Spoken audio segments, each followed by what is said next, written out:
Here's John Holgerson in a reading of his original work. And next up, we have John Holgerson.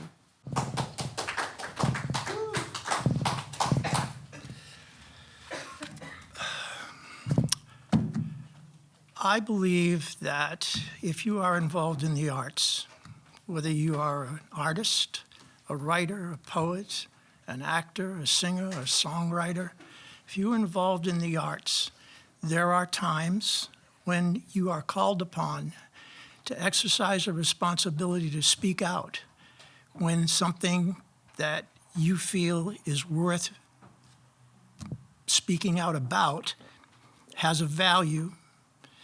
And our democracy has contracted cancer. It's a real slow cancer. It starts with the most vulnerable in our society and spreads. And if you think that we are all sitting here and somehow are going to be privileged to avoid it touching us, I believe you would be mistaken. So I am going to take this opportunity to utilize the minimal gift that I have to read two poems. One is a dystopian poem that hasn't happened yet, but we have 3.5 years left of what appears to be, like I said, a very slow-moving cancer through our society and culture. John Kennedy said, "When power corrupts, poetry cleanses." Well, what happens when the corrupting power realizes that and decides we have to eliminate poetry? How poetry dies. The epigraph is what I just said: when power corrupts, poetry cleanses. John F. Kennedy. Like a Dickens Christmas ghost, they came shortly after midnight. She and I were asleep in bed, our backs to each other, a mutual angry end to a grammatical argument. The small round tip of a gun barrel kissed my left ear like a cold raindrop. "We are here for the verse," a voice said. I wanted to turn and look at her. I felt her stiffen, clench, then tremble violently. A different voice said, "Get up." I tried to rise, and the first voice said, "Not you." I fell back on the soda-soaked sheets, the shuffle of her gossamer gown mixed with sobs. I did not move until sunlight slanted through the window's Venetian blind. I searched for her first. It was as if she'd never been here. A slight scent of Pomona perfume fading from her pillow.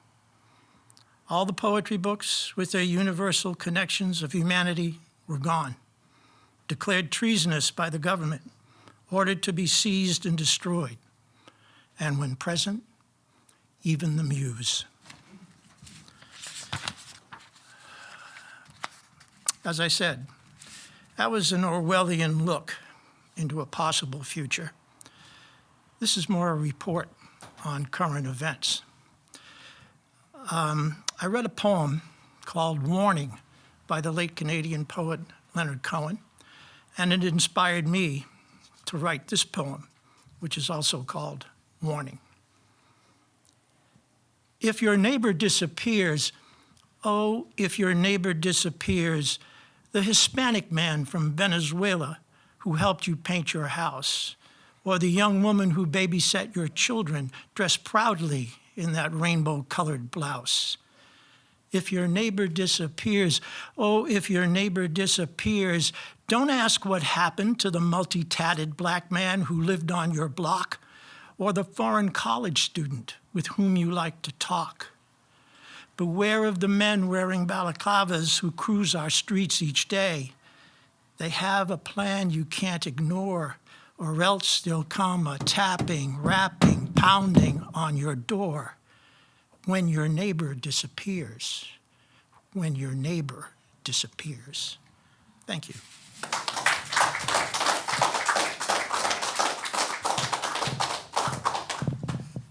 Thank you, John.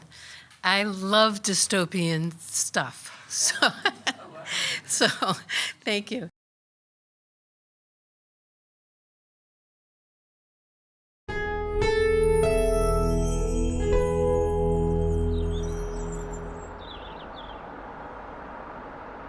We're so glad you stopped by. If you would like to support community in action through media, please consider donating to the local scene. The QR code here will take you where you need to go.